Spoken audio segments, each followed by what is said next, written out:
Welcome back, Shalligators. Pete Davidson's having a baby? What? Okay.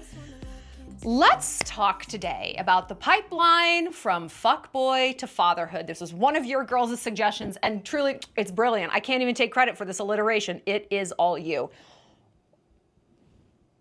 Why is this thing happen? Why? Okay. Is this just another like Justin Bieber waiting to happen? You know what I mean? Is this a model who is partnering with an unstable tattoo enthusiast full of trauma, who's kind of based their identity around that trauma? And I think we see how this is going for Justin and Hailey, which we're going to talk about for a minute because I have things to say. But we're going to talk about what makes a man settle down. Can you turn a hoe into a housewife, right? Can you like hyper ripen a man into settling down and choosing you? I also want to talk. This is going to be controversial. I'm going to get some hate in the comments. I want to talk about, I'm sorry, how unfair it is. We always have to be happy when someone says that they're having a baby. We're allowed to be like, that's a terrible idea, because I've been dealing with this in my own life. Do we as a society have a responsibility here? We're gonna get into all of it. I'm gonna do a lot of ranting, right? But before we get started, we've got a free trial in the Shallon. Sign up and get a week free. Come check it out, see what it's all about, see if it's your vibe. I will warn you, almost no one leaves, so you're gonna like it. It's a great place. You get 5 videos a week, deep dives, so many rants. I've been talking a lot lately. I don't want anyone in my life who is not growth oriented. Like, you can come from a completely different country, walk of life, religion, whatever. The through line for all the people in my life is they are aware. They are self-aware. They are trying to gain self-awareness. They're trying to grow as a person, look at the real deal about who they are and their behaviors. And the Shallon is a place where you find these people, because these people are scarce in society. We know. So look, I've gathered the sane, bad alpha bitches in my little girl gang. Come on, give us a shot. Also, something straight from my heart. There is a puppy who needs a forever home. This is Moxie. She is the dog of one of my friends who had to give her up because of like other dog conflicts in the house. I know this pup personally. She is a lover. She's a German Shepherd Pit Bull mix. She's 2 years old, spayed, all up to date on her vaccinations, and she is a cuddle bug. I mean, she's just the sweetest little marshmallow pup. She does have to be the only dog in the house. No other dogs, and preferably no kids. She's a queen bee. I mean, she's a queen bee. I say that because I would take her myself if I could. She is currently in a shelter in LA. She's just the best, you guys. So if you are looking for a new best friend, if you know someone who might be, please consider Miss Moxie. She's just the sweetest. And you know what? Always consider adoption. I know we love a doodle. I love a fucking doodle. But there are so many dogs out there who need homes, and so many who don't get one. And I won't even talk about it. I won't talk about it. So yes, please pass this on. It would really mean the world to me. If my advice has helped you, please pay it forward and share Moxie on your Instagram, with your friends, in the family group chat, whatever it might be. I really want her and all the other dogs who are out there to get a home. So that would mean a lot to me. And listen, if you can't adopt Miss Moxie, I understand. If you still want to help dogs, please consider donating to one of my favorite animal charities. It's called Whispering Willows Senior Dog Sanctuary. They take in abandoned dogs or sick strays, maybe dogs whose owners have died, and they care for them for the rest of their lives. And it's like a house in the middle of Missouri, and there's dogs everywhere. It's a beautiful little charity, really close to my heart. So even $5 adds up and makes a huge difference. So if Moxie's story touches you, maybe you can pay that forward and donate and help some other little snouties out there. All right, let's talk about Pete Davidson. So him and this chick, okay. Who is she? One of you girls said that you named your dog after her? Am I crazy for not having heard of this person? Okay, so this chick is a 29-year-old model named Elsie Hewitt. She announced that she's pregnant with their first baby, and do you know what her Instagram caption was? Okay. Well, now everyone knows we had sex. I feel like I should just play my closing music right now and wrap this video up, because that tells me everything I need to know. That tells me everything I need to know. Is that funny to you? Is that classy? Is that what you're going to print out and put in a baby book? these are like Applebee's jokes. Do you know what I mean? Like, they're so lowbrow and they're so trashy and tacky. I mean, ha ha ha, babies come from sex. Like, I have no problem with the cliche of like, our little miracle is arriving in December. Great. You know what? That's precious. That's precious. That's fine. It's respectful. And you know what else it tells me? You might have a concept of what you're in for, right? Well, without the sex. This tells me you are the child. You are still the child, girl. And whoever, this man you've had sex with, Pete Davidson, he is potentially a child also. Also, a lot of you guys pointed out the fact that his tattoos are still alive and kicking in this weird fucking dad's basement hallway socks.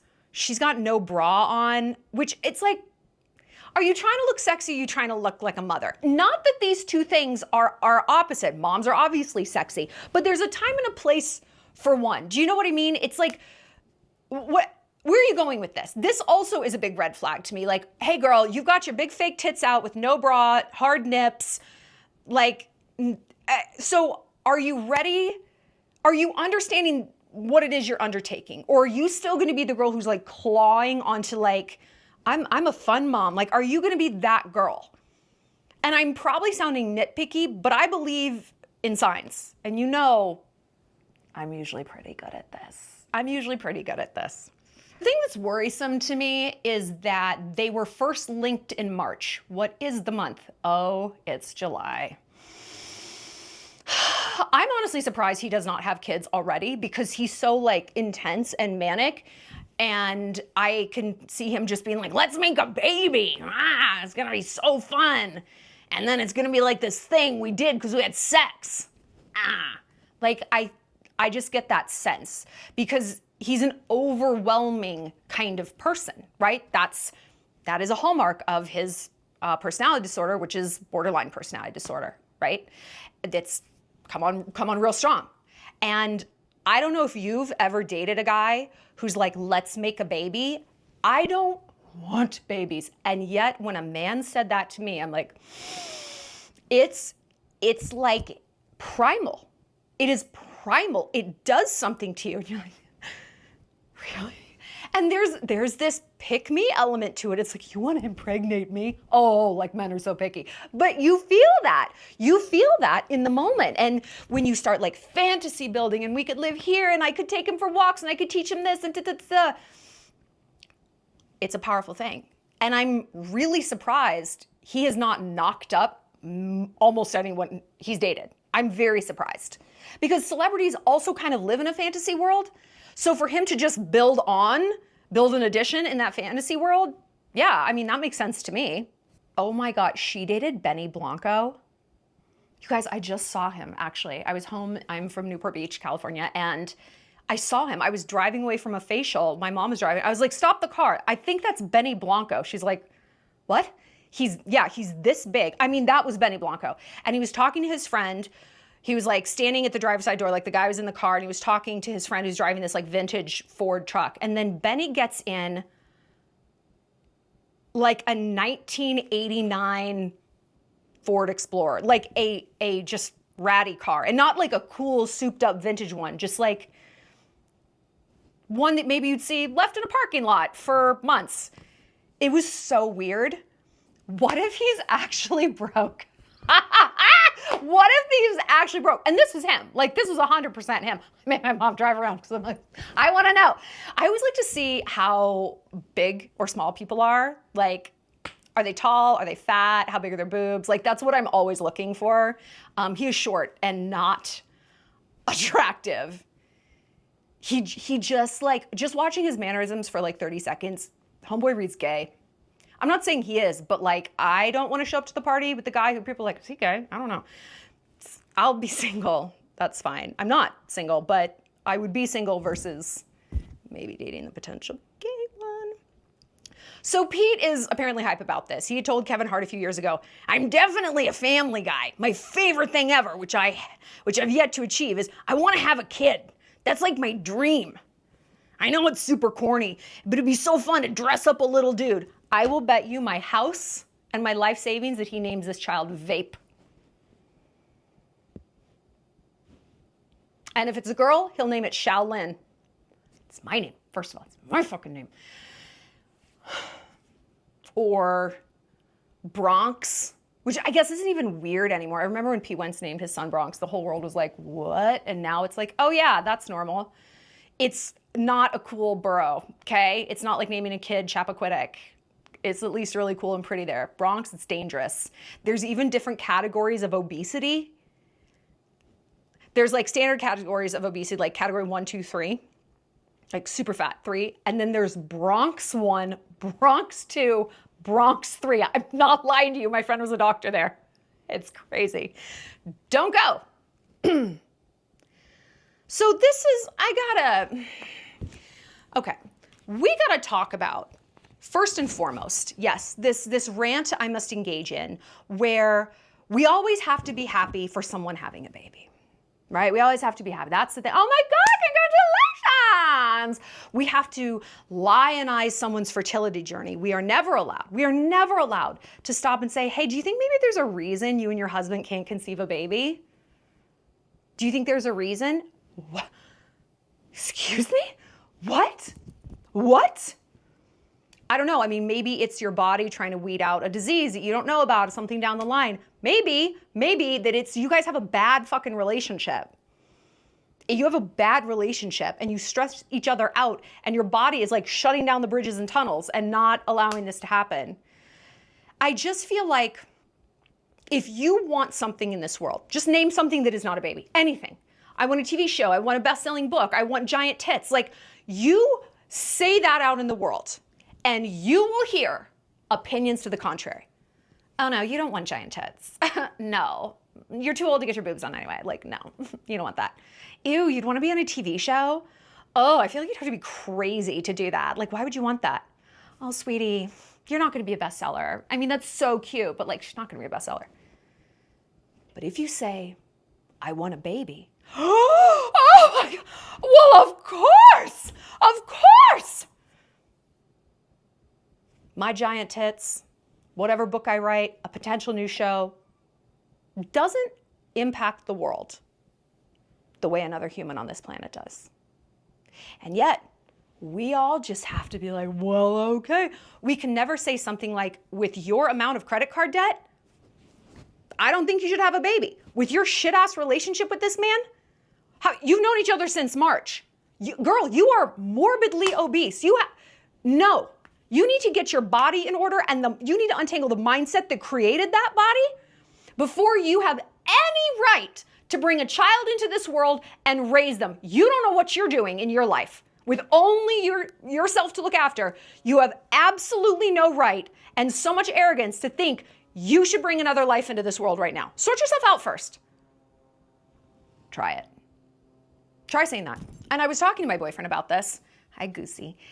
And he's like, well, no, like it's not your business to weigh in on someone having a baby. I said, I agree with you, but therefore it's not their business to weigh in on my goals as a non-mother. Even if I wanted kids, if I just simply don't have them yet, if that's like your situation. When you are a woman, especially a woman, it's open season for feedback, isn't it? It's always like, well, I wouldn't do that. Who the fuck asked you? I said that to someone the other day. Gosh, don't think that's what I would do. I said, who the fuck asked you? You could never be me, let alone do what I do. Why on earth are you weighing in? I was heated. Because I'm sick of it. I'm sick of life treating women like we're just a paper to grade. And you might be saying, well, Shallon, you're literally part of the problem. You're proving your own point here. You're weighing in on people who you deem are unqualified to have a baby. Here's why. It takes a village. Takes a village, right? You hear that? It takes a village. You're expected to pull up for that person. You're expected to go to the showers and hear them rant about motherhood forever. It's now going to be the dominant thing at the brunch table. All I ask is reciprocity. That's it. I don't know if I'm crazy for asking that people sort their own lives out before they bring another into this world. Am I crazy for that? Apparently I am. And apparently if I say some of these things to my friends who are considering having a baby, I'm a monster. I don't think I'm a monster. I think I'm a very logical person. And I'm not really here for constant feedback when it's just a one-way street. Because then I get hit with, well, it takes a village, Shallon. I'm not in your fucking village. I don't want to be in your village. This is a you choice. This is a you choice. I think when you have a baby, you need to assume it's going to be all you.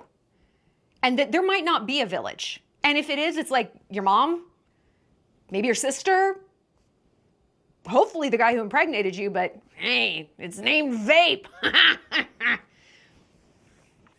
We call him Bodega. I feel like there are so many unloved children in this world. You might be one of them. That might have been your experience growing up. And I think you actually do have a right to say, I can see where this pathology is going, honey. Like, the child you're gonna raise is me. The child you're gonna raise is my brother. And how you act now about money or boys or whatever it is, it is going to come out as XYZ in this child. But if you do that, you're a monster. You're a monster. I mean, I'm already a monster. I don't know. A lot of people think I'm a monster, but I'm not usually wrong. That's the difference. I might be a monster, but I'm usually kind of on the right track. And I know that this is like unpopular, but I also think it's unpopular to have a kid and you don't like it. And I don't understand the solution. Like, I don't know of a solution. Like, do you have these hard conversations with someone before they get pregnant? Do you have them after they're already pregnant? It's kind of like the train's left the station, right? Do you look at them and say to yourself or to them, like, I really don't approve of this. And this is going to be hard for me to watch. This is kind of a train wreck. And I have to excuse myself from this friendship. I'm going through that lately with some people I know who have no business being parents. And I mean none. Okay. And I'm supposed to just be like, yay, woo, monogrammed blanket.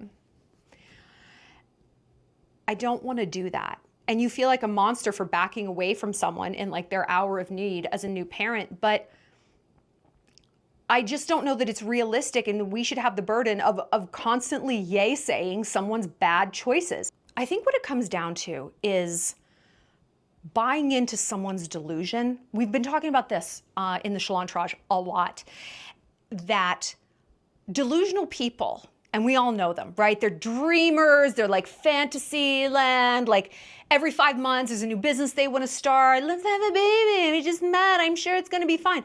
And like, we only have two choices. We can either buy into this delusion. I called it like dinosaur. Like when a 4-year-old's like, I'm a dinosaur. Are you like, I too am a dinosaur. I am also a dinosaur. You're a dinosaur. Rah! Let's eat like a brontosaurus. Let's rip the throat out of a pigeon. No. You're like, aw, cute. Okay, I'm gonna walk away. Like, I don't want to participate in this very, very deeply. It's just like, all right. Some people are like that. Some people are 4 years old and delusional like dinosaurs. I'm a dinosaur. I am not a delusional person. I spend so much of my time trying to peel back the layers and gain self-awareness. Why do I do this? Why do I do this? Why do I do this? Why have I done all of these things? And then you run up against someone who's like, I think a baby's a great idea. Bitch, no, that's your other choice. Like, I'm not gonna get down in delusionality with you and act like this is a great idea. Oh my God. Or it doesn't even have to be about a baby. If it's like, I'm gonna quit my job and do TikTok dances. Okay, you know what? Thank you for showing me you're like dinosaur, your dinosaur moment. I want no part of this. And unfortunately, that is the choice. Because when you stick around the dino people, you normalize delusion. Because you're gonna have to spend time talking about this. And my friends, people I know who should not be having kids, and they're not all women, they're men and women, I want nothing to do with them anymore. Because I'm like, I'm not gonna engage in this ridiculous folly with you and buy into your delusions, and therefore run the risk of normalizing my own delusions. When I get a delusional idea, maybe I'll start welding. I need to be like, no, I don't even understand what welding is. You're not gonna do that, girl, okay? You're not gonna do that.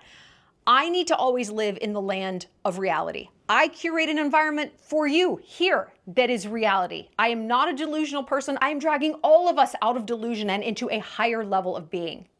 And I just don't believe we can have these people in our life if they're not doing the same thing. Even if it's about a baby, which you're supposed to want and it's fine to want and everyone has to yay say it, I don't. I don't feel that way. And if that makes me the worst person in the friend group, I'm the worst person in the friend group. Okay? I've been called like the worst person on the internet. You think I give a fuck? I'm the worst person at brunch? I don't. But let's talk about Pete. Because a lot of you guys, when I asked you on Instagram, what's the topic here? A lot of you guys were like, I just really hope he's done the work and he's ready for this. And one of you girls said such a really interesting thing. He seems like a blank slater, right? Like cutting bangs after breakup. Do you know what I mean? Or like cutting all your hair. I'm gonna get a bob. I'm gonna be sassy. Short hair is a nightmare. It's horrible to deal with. It's like I have to do something extremely demonstrative to prove that I'm in a different phase of my life. And usually it's just performance. It's just performance. Like you can cut bangs all day and all night, girl. That doesn't mean you're over him.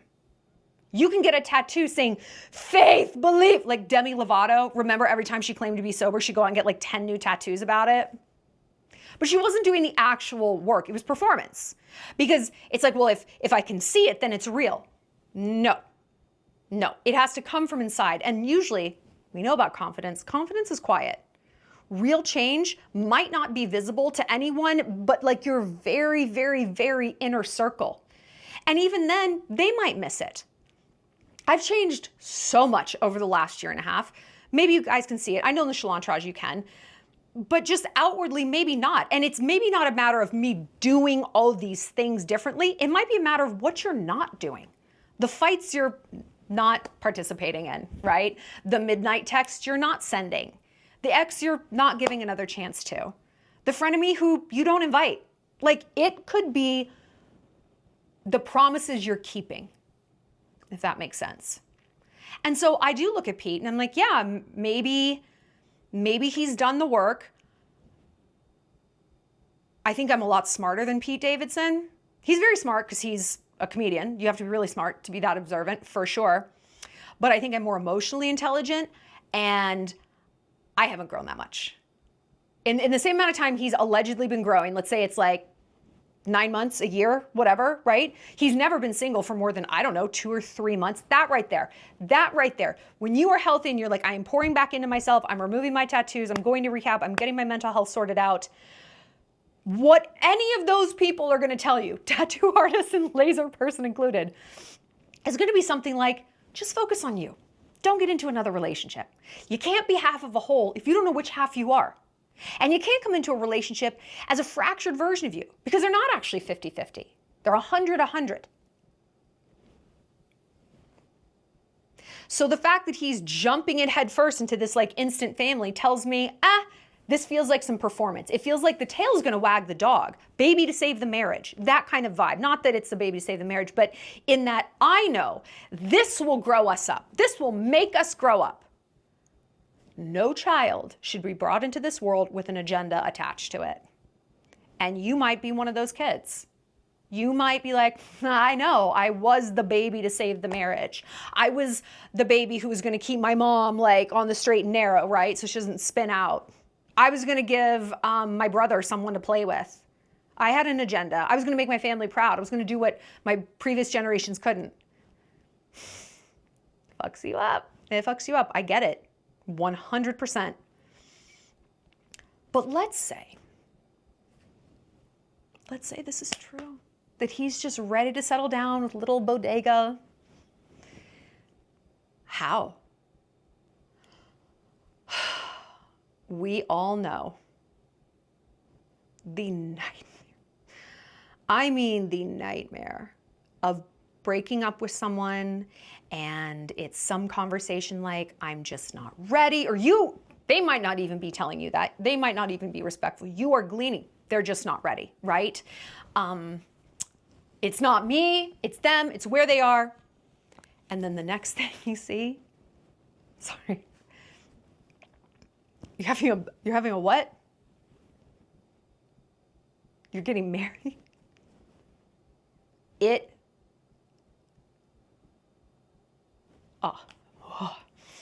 It's happened to me a lot. I get it. There is almost no feeling like it. It is like you get hit by a train of just misery. And it's like being cheated on, I think, because it means, and I always say being cheated on is so painful because it means you were making decisions based on a reality that didn't exist. And same with this. It's like, oh, so I was telling myself, he's just not ready. Oh, he was, just not with me. So I think of myself as like wife material, good girlfriend, stable. Nope. This fucking bitch who he meets at a water park or wherever, she's those things. I'm not those things. And it makes you question the entirety of who you are. So I was doing absolutely the most to get this guy to commit, settle down, see my value. And he knew me, right? And I was like pulling up and demonstrating. He's like, I don't know. No thanks. And then he turns a corner and this is his dream girl. You've got to be kidding me. One of two things is going on, okay? Let's say that that's true. He loves her and he's genuinely ready to get married. This is where men fundamentally differ from women, okay? Women, and we can try to pretend that this isn't going to be true, we always leave room in our life. We always leave room in our life for love. It is part of like our hardwire. It's part of like the fairy tales and the narratives that we're told. Like, and then it just happened and like, and I don't think that's a bad thing. I don't think that's a bad thing that like, yeah, we're always open to possibilities. We're creative. We have big hearts. We have big minds. We have big imaginations. I don't think that it's crazy to be like, yeah, like I'm kind of always open to meeting an amazing person. Like, even if I'm like, I'm not dating right now. If Mr. Perfect came along, like, yeah, bitch, yeah, come on. I think that's great, an open heart. Men are not this way. They're not this way. I've said this a million times. And I saw it demonstrated so clearly with finance bros in New York City. Because here's what they would do. They would be dating amazing girls, like models, other finance chicks, like brilliant, beautiful, accomplished, so much fun. And they were just sort of like, just like very whateverish. Like kind of committed, kind of not. And the girls would become obsessed with them. When I say girls, obviously I'm talking about myself. The girls would become obsessed with them because they were non-committal. And they break up. The girl, he's just not ready, blah, blah, blah, blah. And then 1 year later, he's engaged to a Meredith. You know what a Meredith is. Just plain, like a plain baguette, just like a Dale, just lank hair that she does nothing with, and she wears flats to formal occasions, maybe a low bun here or there, and you're like, what? She looks like she's never had a penis in her mouth ever. And if she did, it's like, it's your birthday. Like it's that bitch. And I saw this happen so many times. It happened to me so many times. And I'm like, what is the deal? It's because guys will literally, they'll like pick an age and they will pick it ahead of time. I finally figured this out. Guys are like, yeah, I'm going to settle down when I'm 32. I'm like, why don't you settle down when you meet someone amazing? They're like, but the plan, like they're like, but I've got a plan here. Like 32, get married by 33, kid by 35, buy the summer house in Nantucket at 36, I make partner by 39. And it's like, it's all planned out. They're logical guys, are finance bros. And so when 32 hit, some it was 27, usually it was about 32. I think Pete's 31. They literally marry the next woman who comes along. The next one. It's like they wake up one morning and they're like, I am activated. You'll do fine. They are not marrying the best. They're marrying the next. They're marrying the next. I mean, I guess timing really is everything. It's crazy. I don't work like that. And I would never tell another woman to work like that. Well, if you want to have kids, you better get married by 33. So just pick anyone. Just pick anyone. Here's the gag though. These are not men who go on to have happy marriages. I saw that too. They marry Meredith, they summer in Chappaquiddick, or like Long Island. They move to Old Westbury and they end up cheating. or they're just miserable and they're paunchy, and she long ago stopped giving out even hand jobs, quite frankly. And you look at them and you're like, why did you do this? Why did logic take over in such an intense kind of way? And we look at someone like Pete, it's like maybe logic should take over a little more, but you don't want to end up like powder blue button up, navy blue Vineyard Vines fleece vest, logic, like hyper logic. You want to be somewhere in the middle. You want to be somewhere in the middle. Does it make sense for me to do this right now? Does it make sense for me to do it with this person? Not enough people are asking themselves that question, because I think going back to my original point, I think if we were allowed to push back and be like, I don't think you should marry that person. I definitely don't think you should be having a baby. Maybe people would start to like self-select. They would start to like self-report and be like, I know if I say this at dinner, my friends are going to have something to say. It's not going to be good. If it was normalized to give feedback like this, that's probably kind of more often correct than it isn't. Or at least it's normalized to like take in honest opinions from the people who know you best. But no, that's crazy. You're a monster. Okay, well, you're this end or you're that end. Men are extreme. They're extreme. They either jump right in or they hyperthink it, and then they have these like weird non-relationships, okay? So that's the best case scenario. That's the best case scenario when you see an ex move on like this. Fuckboy to father seemingly overnight. He has just decided she'll do what's compatibility. Who cares? I have to check this box. I have to check it. Quantity over quality, whatever. That's the best case scenario. The worst case scenario, he's just super immature and a fuckboy who happens to be fertile. They're plenty fertile. I swear to God, they're more fertile than healthy men. I don't understand why. Perhaps it's the vaping. I'm not sure. I've heard it said that the person who moves on the fastest is the one who is not over it. Guess who moved on the fastest after my divorce? Me. Who did I move on with? Was it a 21-year-old college hockey player? I'm fine, everyone. I'm fine. No, I am happy. Okay. Yeah, great job. Some men are blank slaters and they wallpaper. They're not going to figure out like, okay, why did this relationship go belly up? Why was I in this situationship? What do I really want? Can I do some work on myself? No. Why do that when you can find a model with huge fake tits? I mean, right? Honk, honk. You know he does that. You fucking know he honk, honk. You know it. Toot, toot. Here comes the wiener train. He does that. I know he does that.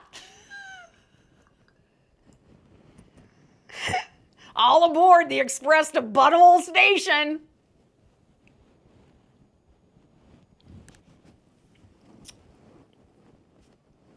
Don't. He does. He does. Pete seems like he falls into the latter category, but it could be a hybrid. It could be a hybrid. It's, I have decided I want to settle down. And yeah, maybe these two things aren't so far apart now that I think about it. Someone who just wants like the next thing, right? Like I don't really want to have to think. I don't want to have to do a lot of work on myself. This girl, she's chill, sure. Big giant tits, amazing. Let's go. Let's have a baby. Whatever. I've always wanted to have a baby. Whatever. To me, that demonstrates a remarkable lack of maturity. And again, do we as a society have an obligation, a right to say, this is a bad idea. Well, I'm not going to like walk you into Planned Parenthood with a gun to your head. But I think if we stop just like, yay, like blindly clapping for these bad decisions, maybe the next person, again, is going to be like, I'm not going to get nothing but positive feedback. Is that sentence right? You know what I'm saying. If there's a chance I'm going to get some really negative feedback, maybe I'd think twice about it. I don't know. Maybe some people will. We're tribal creatures. And if the tribe is like, no, no, this is a horrible idea. And you know what? You're on your own. You're on your own. No, this is a dumb, bad idea. I'm not gonna act like, yay, commenting emojis, woo, we're so excited. We're not excited. This is stupid. And you need to go back to the drawing board. You need to go back to therapy. You need to go back to inpatient rehab. You need to get sober. You need to remove these tattoos. You need to do whatever. This isn't it. Maybe we as a society will start to move more towards self-awareness and more towards like self-accountability in these things. Because when you don't know what to do with your life, why not pick something that all of society is going to clap their hands over? Right? I saw so many of my sorority sisters do this. First, they got married right out of college because you know what you don't ask a 22-year-old bride? So what about your career? Nope. You don't ask a bride that ever. You only talk about bridal things. That's why they did it.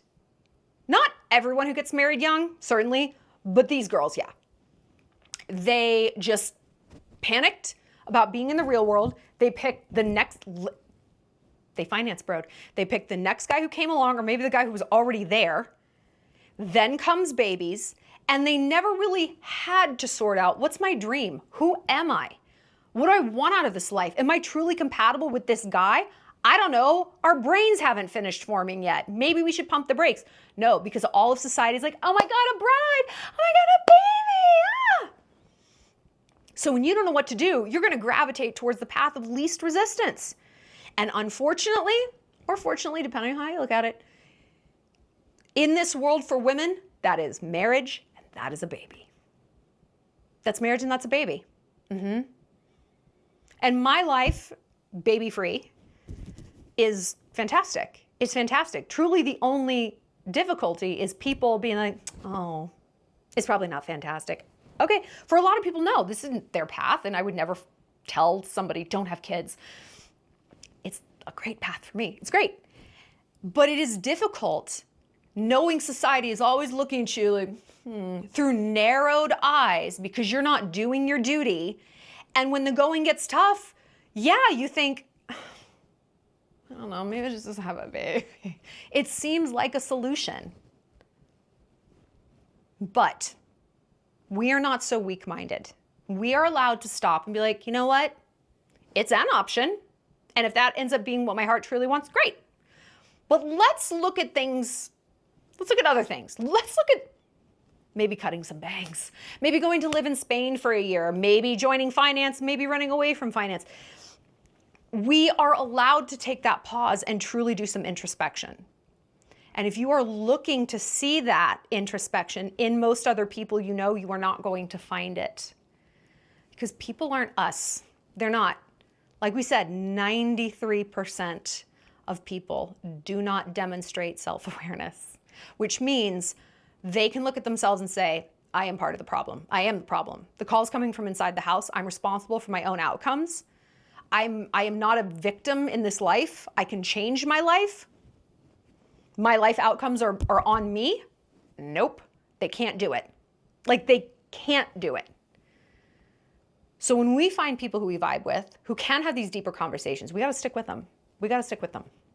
Let's quickly go back to Pete. I think the most dangerous thing that you can do as a woman is tell yourself that a baby is going to change a man. I think it's equally dangerous to say it's going to change you. I mean, it will change you, but change should happen before that. Like there are just some other things you can try. You know what I mean? And a man's passive aggression, if he doesn't want to be a dad, oh boy, it will come out. It will come out. Why would you want to have a baby with someone who's just kind of there? And I see this so much in Montana. Single girls here who really want kids talk about the next guy available. I mean, if he's got 2 legs and a dick, that sounds fine. A job? Criminal record? Well, I mean, we all make mistakes. We all make things. I don't know. I don't get it. I just think it's so weird. This video has been a bit chaotic. I'm sorry. Let me know what you think. Do you think Pete has changed? Do you think babies will grow a man up? I mean, it certainly happened. It's absolutely happened. But I'm not a betting woman. Because if I was, I'm not sure I'd want to risk my whole future hoping that this little thing that needs so much care and so much attention and so much devotion will hyperlapse a man into who you want him to be. That's not how I'd play it. Please hear this. If you want to have a family, the worst thing in the world that you can tell yourself is that this man right in front of you, the mediocre guy, is your only shot. I don't know who is telling you that or saying that, or like, it is not true. Whoever is saying that to you in your life, look at me. I am smarter than them. I am.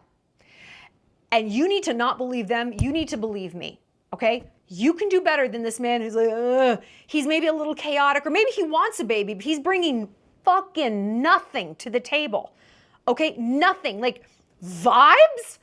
Oh, he'd be a great dad. What are you basing that on? Earning power? Does he have any of that? Self-awareness, right? Is there even a division of labor in your relationship? No. Don't tell yourself that you have come this far to only come this far. I promise you, you haven't. But only you can make that true, all right? Stick it out. Let's talk about it. And if you want to talk more about this, let's get in the Shallon Trash together. We've got a free trial. Join and get a free week. Also, again, please consider adopting or passing this on. Our sweet little Moxie girl, she's 2 years old, all up to date, such a cuddler, but does need to be the only dog in the house. She is up for adoption in LA. And yeah, please just pass that around. It would mean the world to me to find her a wonderful forever home, and honestly for all the dogs, okay? So I really appreciate you guys, and I will see you next time.